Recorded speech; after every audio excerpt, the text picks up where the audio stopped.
Hello ladies and gentlemen, welcome back to the channel. It's round 2 of the Tata Steel Challengers section.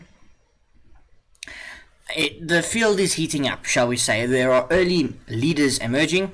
A reminder, the winner of this whole section will play in the Masters section next year, for bigger prizes, bigger recognition, and so on and so forth. I have confirmed it though. I was unsure the last few recaps. Faustino Oro cannot earn his final GM norm in this tournament. It has to come from playing an open. This is a closed tournament. He cannot become a GM in this tournament. He will become a GM at some point. And we start with Faustino Oro versus Owen Lamy. Faustino plays c4, the English. We get e5, the reverse Sicilian, effectively. The most combative way to play against the English. We get Faustino developing his knights, and Owen Lamy plays in an interesting manner. He plays d6 and f5, taking just a lot of central space. We get Faustino striking back with d4. We get e4. You have to retreat the knight back to g1, and now knight to f6. We get bishop to f4. Knight looks to go for the bishop, and we get bishop to d2. Now, I am sure you can play probably bishop to c1, because this knight will have to go back to f6, and you could repeat moves and make a draw. But Faustino Oro is not a player that likes draws. We get g6, now e3, bishop to g7, knight to h3, which is given an inaccuracy, but it's not really. Bishop e2 is better. c5, now +1 for Faustino on move 10, bishop e2.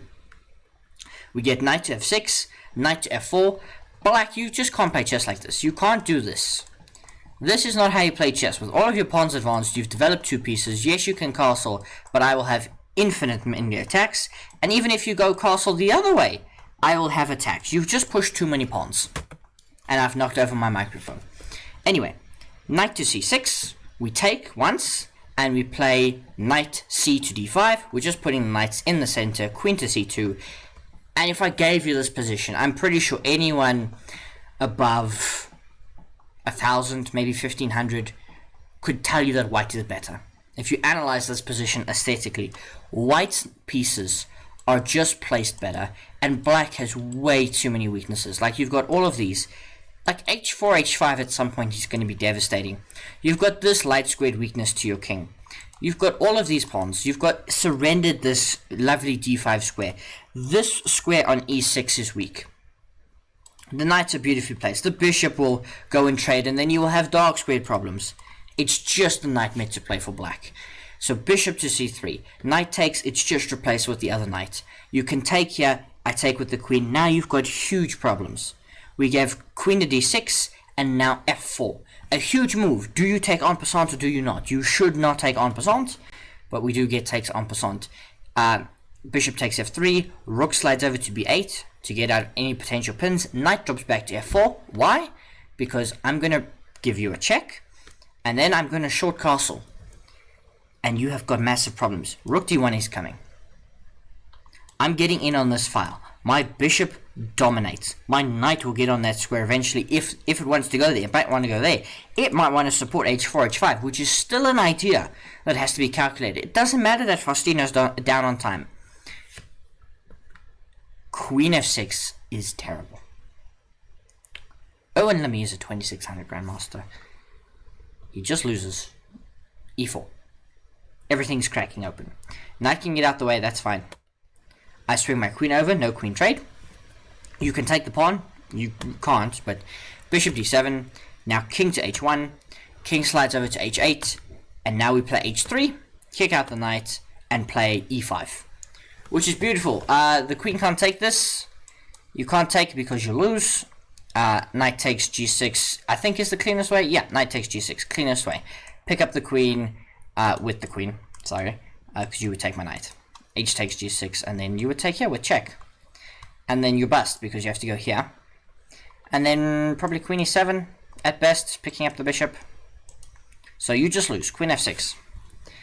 So we get all of this, all the way up to e5, completely crushing position, queen e7, and now e6. And now what are you going to do?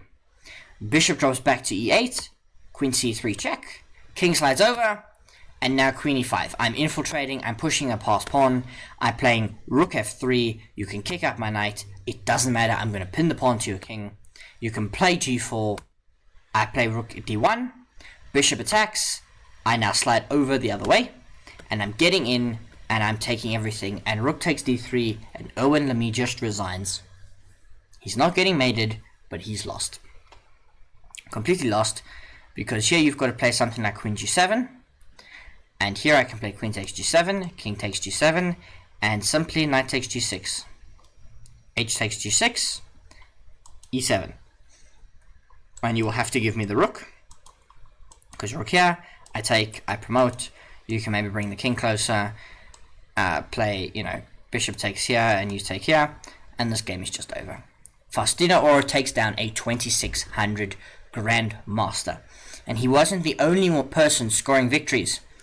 We've got Vedant Panesar versus Miaoyi Lu, who scored a beautiful victory yesterday. She looks to continue. We get this interesting opening, which I've got no idea what to call. I'm actually going to check the database. What has it classified this of? It's classified this as the Indian defense, which makes sense because you played knight f6.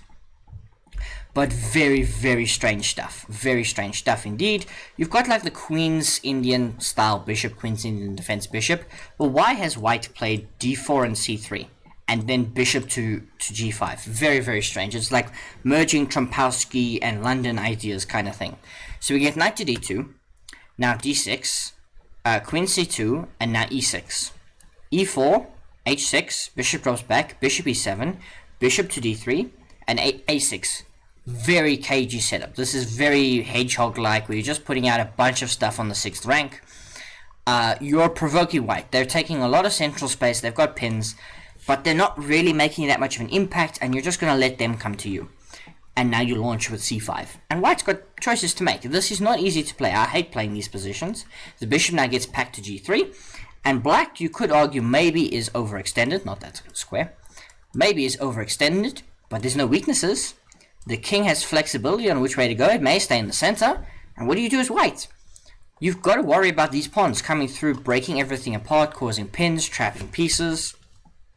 So we get h5, now f4, knight into g4, rook to f3, h4, sorry, I couldn't speak for a moment, bishop to e1, just so passive, now takes, now knight takes, but now I pin, bishop to g5. Now you can play knight to f1, that's fine, I just play knight to d7. It's +1 for white, +1. You look at this position, it's not like the previous one where I said it's visually worse for black. How is this worse? We can switch the view if you want. For a moment. We can flip the board. Look at this position. You tell me which side you want to play. What are these exactly targeting? I know what my stuff is all targeting. I know very much what my stuff is all targeting. My king might be a little bit weak, but how are you targeting it? Absolutely incredible stuff here. And queen e2 is a blunder. It loses all the advantage that white had accumulated, and now there's just we chop. C takes d4, c takes d4, and now queen to f6. You can play e5. That's fine. Knight takes e5. Beautiful. Knight sacrifice, because you take back and I take here, and everything is hit. Everything is hit. Bishop to e4, I take the rook with check, bishop takes, queen takes, and now just rook to c8. You cannot defend everything. Queen b7, and now short castles on move 24. Knight drops back because it was hanging, queen takes pawn, rook to d1, and now queen to b2, queen to e2 rather. Black is just completely winning. Black is absolutely winning. Rook to c2 gives away all the advantage in a crazy move. You're going for mate. That is the idea. What you have blundered is knight takes g5, because there's no mate just yet. And now you've got your own problems to worry about, and perhaps the idea was d5, but I have bishop d2. Bishop d2 is cold. So rook c2, complete blunder. Unfortunately, they go for bishop f2, which doesn't work because there's there's rook fc8. Now rook to e1, I can drop back, and this game is just getting even more chaotic. Queen f3, we continue to fight.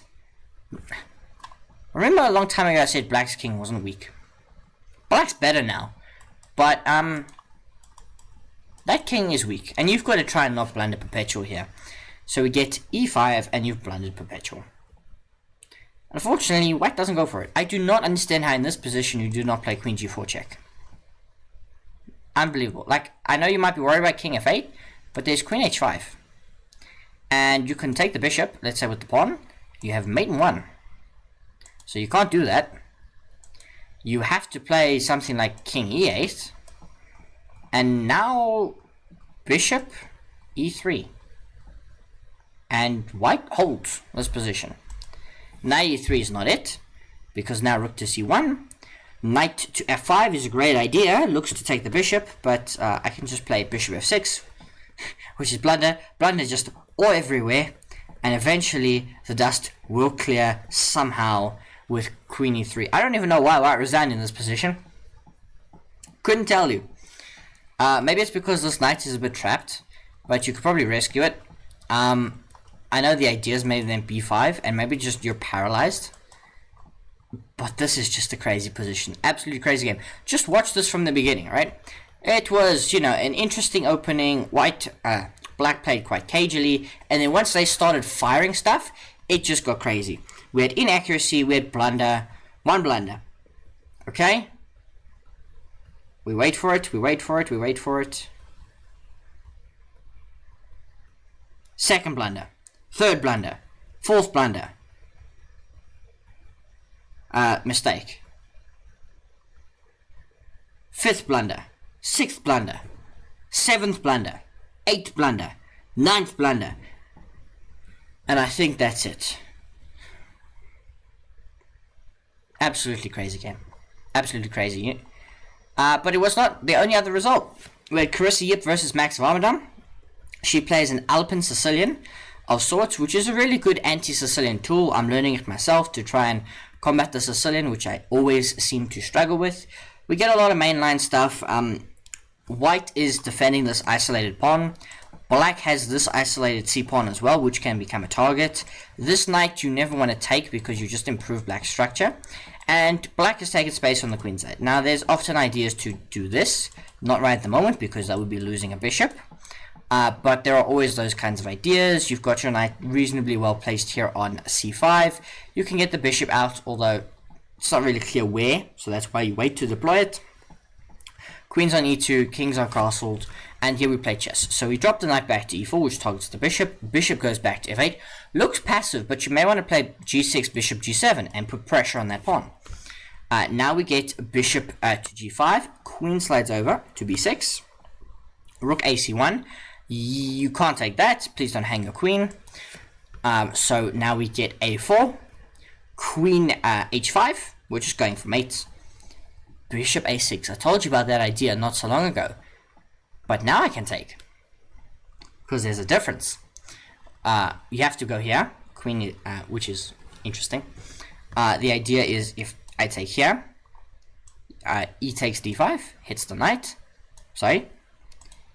E takes d5, hits the knight, and you get the pin back. You get the knight back via the pin. Otherwise, you will have noticed, I took a knight and you did nothing. Takes, here, and now you give the check. You get this back, the bishop's hanging, but you can bring it back to e3. Now f5, now queen to h5, still a draw. Takes, rook takes, bishop to g7, we here, we not here, takes. The black king's exposed, but black has won everything. So they're trying to push this pawn through, and white is trying to deliver, if I can get my arrows to draw correctly, a mate somehow. That's what's going to happen. White's going to get perpetual or mate, and they're going to get mate. Rook ab8 looks natural. You might want the rook to come down here and cause problems, or down here all the way and help push this pawn, but you lose because h5. h6 you can play, but now I just play rook to c6. Queen b3 is the best move, but rook a1. queen b5, rook takes h6, rook fd8. You cannot take this rook because bishop takes h6 hits the rook and you get mated if you move it. So you have to play rook b6. Allow them to take this and play king takes f8 and try and hold this position. Impossible. Where were we? h6 had been played. Rook here. Rook a1, queen c6, we take here. Rook fd8, rook to h7, queen drops back, now overloaded, so we take the bishop with check, and then we play h6 check, and then we play queen f6, and it is borderline a mating net. You can just about avoid checkmate, but it's not easy, and I pick up the rook, and Max Varmerdam resigns. Final game. Andy Woodward, Ilian Robas. She's had a rough time. We get a Queen's Gambit declined. We get a Catalan. Now, black decides to take is always interesting. I would always advise, and this is just practically speaking, the Catalan is very powerful when you take off center because you open up the diagonal. Whenever I've played it, and please don't take my word as gospel, I play c6 and just try and enforce this because you keep this bishop closed and you don't let white have any fun. By taking like this and playing like this, you're asking for trouble. You have to play knight to d5, but now there's e4. You go back and now a4 and you're just causing yourself headaches. We get an early trade of the rooks, we get knight to c3, you have to play c6, h4, and how does black develop these two pieces? This bishop stands in the corner for the whole game trying to combat this. This pawn cluster is just horrible. It is so weak, it has no mobility either. White just gets a free hand anywhere they like. It is, you are suffering horribly. So we get knight bd7, we get this capture, and now we get e5. You can't really move, I mean you can move that, but to what effect? Because c5 is a mistake. c5 is a mistake because bishop g5 is fine, but you play d5 in this position. And now what do? Bishop e7. I have probably d6. And now if you take on g2, I intermezzo, I take this bishop. Queen takes e7, king takes g2. I have minor piece, I have two minor pieces, you have one. Game over. So c5 looks completely natural. Sorry, I jumped too far back. c5 looks completely natural to undermine this and to get this beneficial trade, to remove the Catalan bishop. But bishop to g5, bishop e7, we take here, and now I take here. It just weakens everything. Queen a5 not helping the situation because takes. In a beautiful move. You can take my knight. But then queen d6. Check. King d8. And now rook d1. Or rook a1 or rook d1. You can go to d1. And you're bust. You might say, wait, but hang on, that's not mate. Yeah, but you can't castle. And you're just buggered. Is the best way I can describe it. So queen a5, bishop takes, pawn takes. Now knight takes e5 removes that, but I still get queen d6. King goes out to f6, going very bravely for a walk, and knight to c3 gives everything away. Everything. Rook to queen d8 is the wrong. So queen d8 is what's played in the game. The only drawing move here is rook d8. Get the rook in the game, get the queen out, because the queen's got to make some tough choices. There's knight d5 check, but that loses. You have to play knight d5 check. More natural to go here, but you go here, you utilize the pin. Now king g6, and now you can play knight e7 check, king f6, and it's a draw. Or yeah, it's a draw. And if you go too far, for example, if you go here, you lose because there is you take the knight. Knight has to be defended at all times. Queen d8 loses because there's this check, and now you have to come forward, check. I remove you from the defense of the knight.